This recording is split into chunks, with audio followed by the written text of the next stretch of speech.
사연을 통해서 여러분의 고민을 함께하고 나라면 이럴 때 어떤 선택을 할 것인가 함께 생각해보는 시간입니다. 한국인 심리학 콘서트 두 분 모셨습니다. 가정경영연구소의 강학중 소장님 어서 오십시오. 예, 안녕하세요. 나오미 가정문화연구원의 김숙기 원장님 어서 오십시오. 네, 안녕하세요. 자, 오늘의 사연 또 어떤 이야기가 준비되어 있을지, 그리고 또 여러분도 들으시면서 나라면 이런 경우에 어떻게 생각을 할까 함께 나누어 주시면 좋겠습니다. 사연 들어보죠.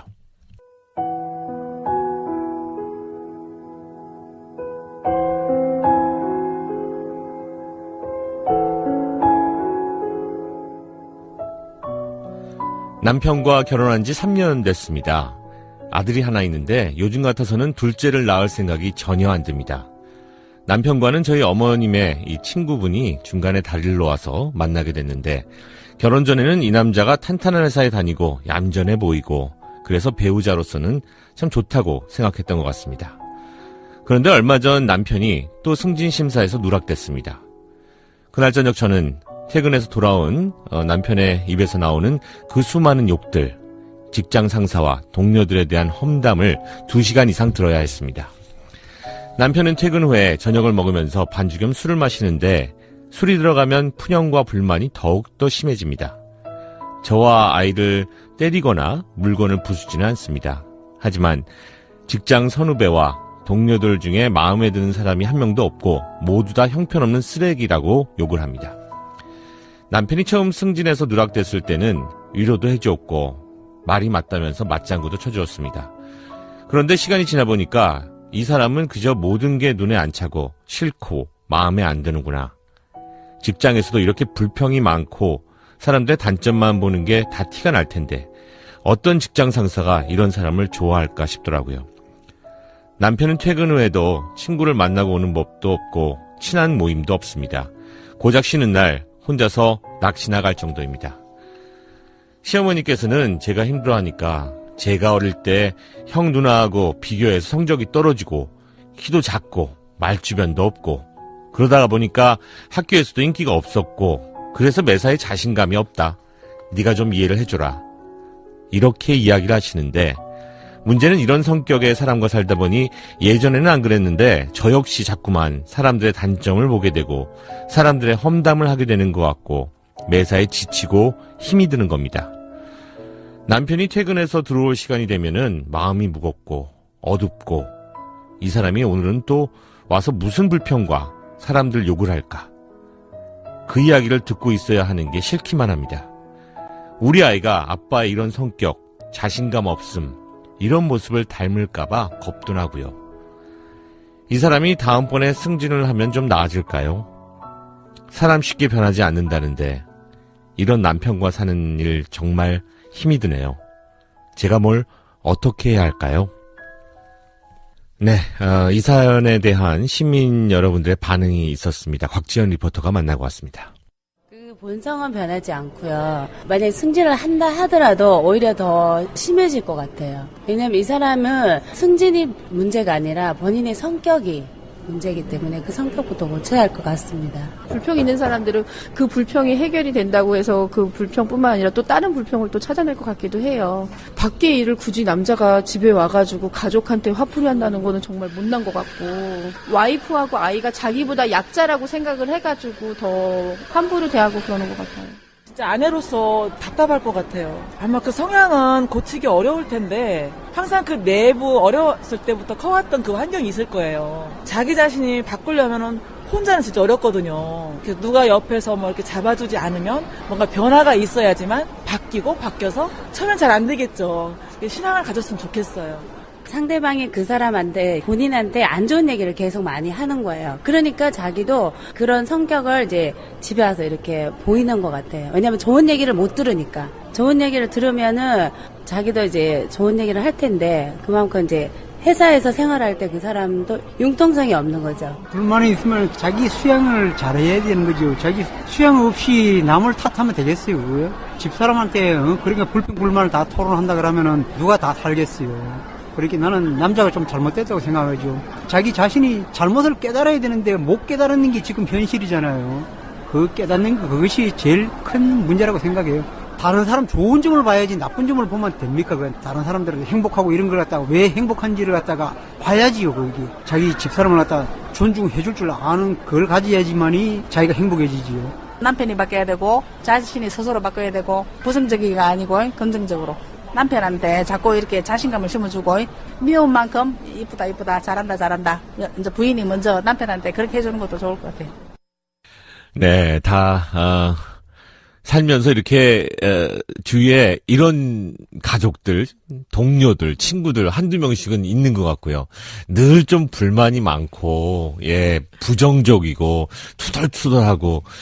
근데 이게 저도 그런 친구가 있는데, 옆에서 이렇게 있다 보면 지치고, 저까지 그런 사람이 되는 듯한 느낌이 드는 거 있죠? 이게 참, 번지는 부분이 있는 것 같아요. 그러다가 이제 서서히 안 만나게 되죠. 안 만나요. 왜냐하면 힘드니까.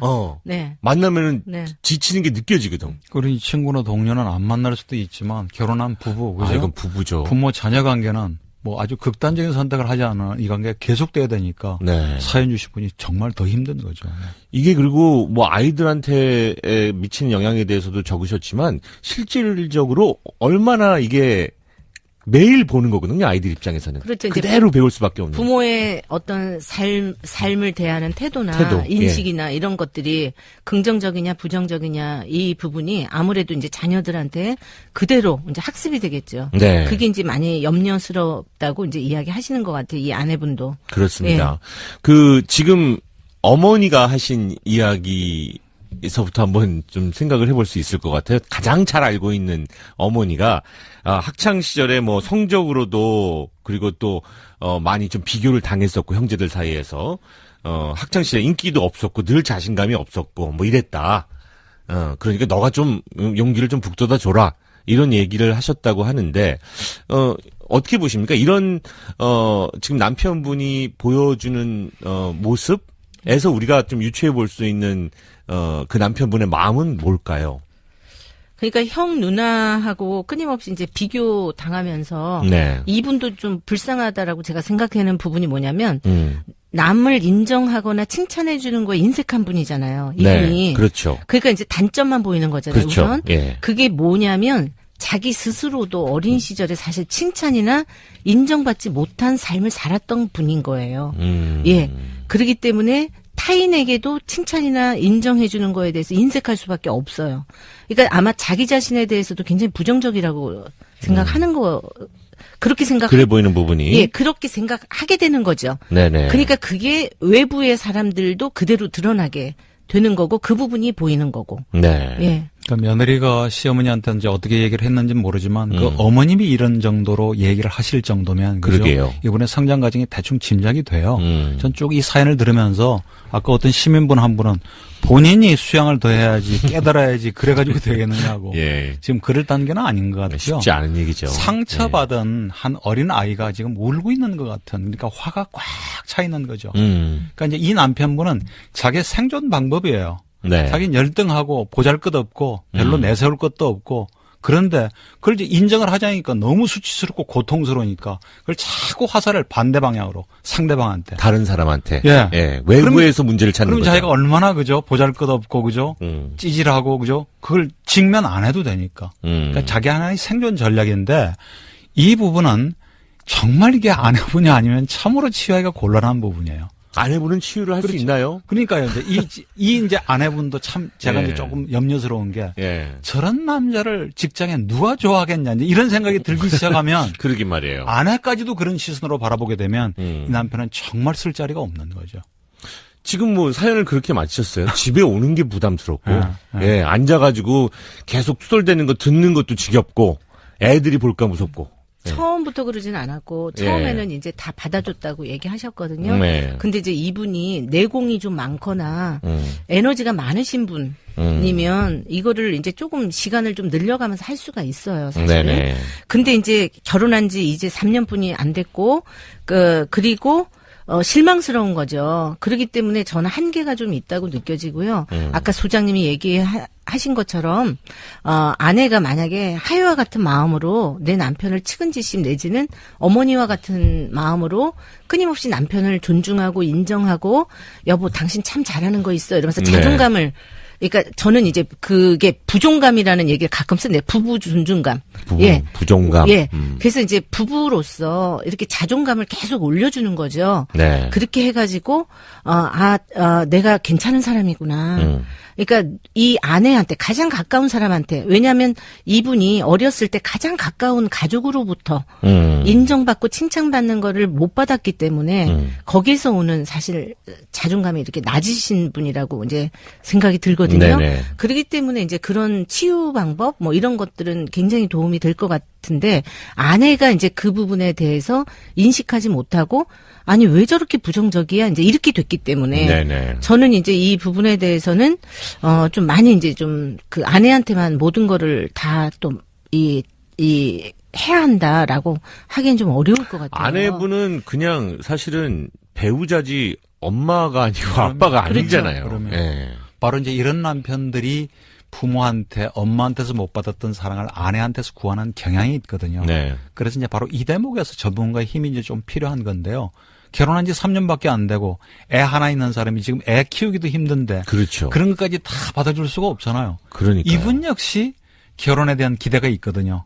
결혼 생활은 좀 이러이러했으면 근데 그 전혀 아니고 본인이 이러니까 그래서 가능만 하다면 주변 가까운 데서 상담자 선생님을 한번 좀 찾아보세요. 아하. 이런 상태에서 남편 보고 상담 가자고는 아마 펄쩍 뛸걸요.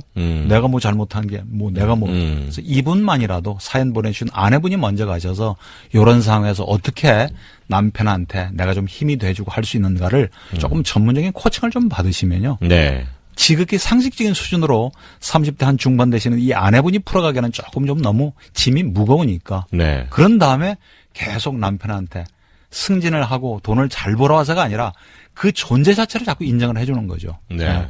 당신은 뭐 낚시를 간다니까 뭐 낚시를 통해서 자신감을 줄 수도 있잖아요. 난 별로 안 가고 싶지만 낚시에 대해서 한번 좀 물어보고 낚시 갔다가 뭐 좀 미끼 끼는 것도 그래서 그 부분만큼은 본인이 좀 인정받을 수 있는 거. 네. 아직은 아이가 어리니까 집에만 오면 그냥 아빠하고 그 아이가 아빠를 찾는 거. 그래서 최소한 어릴 때 못 받았던 그 상처를 내 아내하고 내 아들한테는 뭔가 인정받는 것 같은 느낌을 좀 주면 직장생활에 이제 뭐 지금 어떻게 할 수는 없는 일이고 그러면서 기회가 되면 뭐 부부가 함께 상담을 받으실 수도 있는 거. 그래서 전문가의 좀 상담을 좀 받으셨으면 좋겠네요. 저도 이제 그 전문가의 상담이 좀 필요할 것 같은데 네. 이제 이 남편분을 직접적으로 이제 상담할 수 있는 그런 체계가 좀 있었으면 좋겠다라는 생각을 했고요. 왜냐하면 네네. 아내한테 끊임없이 이제 그 예를 들면 좀 그 젖달라고 이렇게 징징거리듯이 아내한테 지금 굉장히 많은 걸 요구하고 있는 거예요. 근데 아내가 그 부분을 다 해줄 수가 없어요. 그래서 이제 그 가까운 만약에 이제 좀 그 지역에 네. 요즘 뭐 이제 많이 열려 있어요. 사실은 네. 예, 뭐 이 무료로 이렇게 상담 받을 수 있는 체계가 다 잡혀져 있기 때문에 네. 이분도 그런 부분을 좀 도움을 좀 해서 전문가의 도움이 좀 필요하고 그리고 이제 제가 이제 가장 지금 염려하는 거는 인간의 행복을 연구하는 긍정 심리학자 네. 예 이제 그 마틴 셀리그만이 네. 쓰신 이제 책들을 보면 네. 행복의 조건에 대해서 이렇게 이야기를 하고 있는데요. 거기에서 처음에 초기에는 이분이 뭐라고 얘기했냐면 긍정적 마인드, 네. 그다음에 삶의 의미, 그다음에 몰입 요 세 가지가 행복을 결정하는 굉장히 중요한 키워드다라고 얘기하셨어요. 네. 근데 이제 10년이 넘는 시간을 쭉 흐르면서 거기에 두 가지를 더 넣었는데 네. 긍정적 인간 관계 그리고 이제 성취. 이제 요거를 해가지고 이제 5가지가 행복의 요인이다 이렇게 얘기를 했거든요. 네네. 행복의 이제 조건 뭐 이렇게 얘기하셨는데 이분은 제가 보니까 친구 인간관계가 지금 취약해요. 없어요. 예. 너무 취약해요. 그리고 매사가 이제 긍정적이지가 않잖아요. 그러니까는 이분은 이렇게 가면 행복해질 수가 없고요. 아내뿐만이 아니고 진짜 이 가족 안에서도 이거를 받아들여질 수가 없기 때문에 조금 더 저는 심각하게 예. 이러한 것들을 아내가 조금 더 냉정하게 당신이 나는 염려된다 해가지고 좀 끌어주시는 역할을 좀 하셨으면 해요. 예.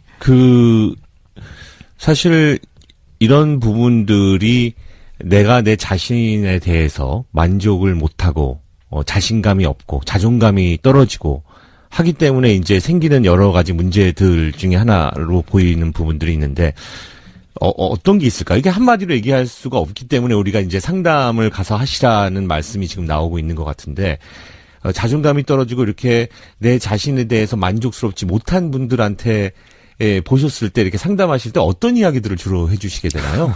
참 그게 어려운데 과거를 되돌릴 수 없으니까 네네. 그 가장 핵심은 사실 어릴 때 부모님이 줄 수 있는 거죠.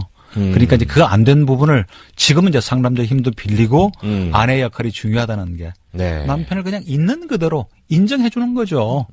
남편의 말을 믿어주는 거고. 그게 옛날에는 있는 그대로 인정을 못 받았던 그렇죠. 건가요? 그런 경우에 문제가 많이 생기나요? 그 치유되지 않은 상처를 이 아내가 완벽하게 치유해 주기는 너무너무 세월도 걸리고 짐이 무거우니까 전문가의 이제 힘을 빌리라는 거고, 가능만 하다면 부부가 같이 할 수 있으면 좋죠. 그래서 그 상남자가 네. 치유되지 않은 그 상처를 좀 건드려서 풀어줄 수 있으면 실마리가 풀리는 건데요.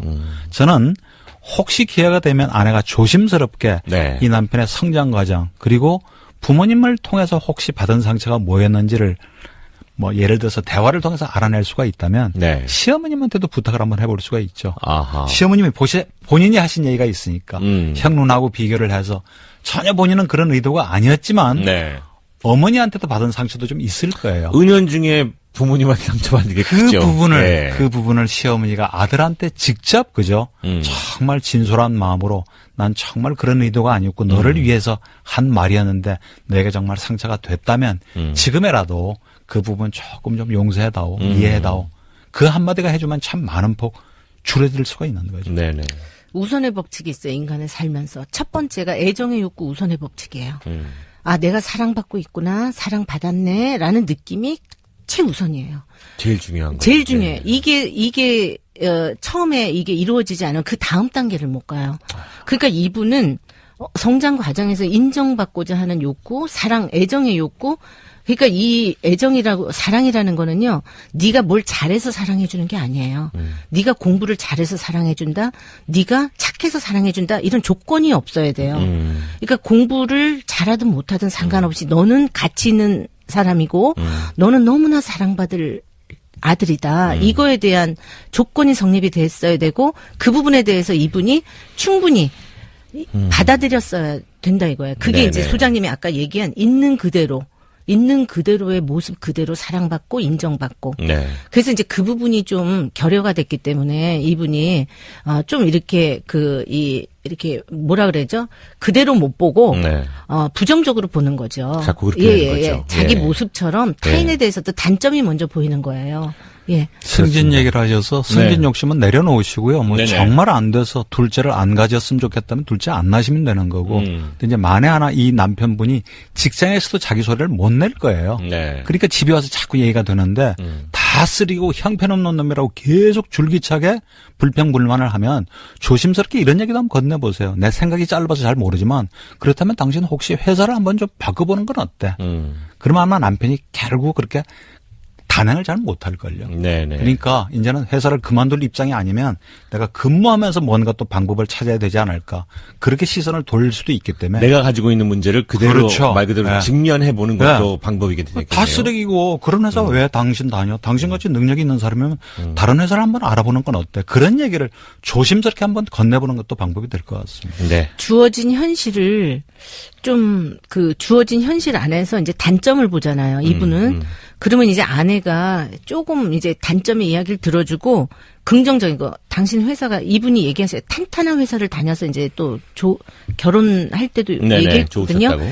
그러니까는 그래도 얼마나 다행이야. 그래서 이제 제가 얘기하는 거는 그 감사가 예를 들면 더 안 좋은 상황하고 비교하면서 그래도 얼마나 다행이야.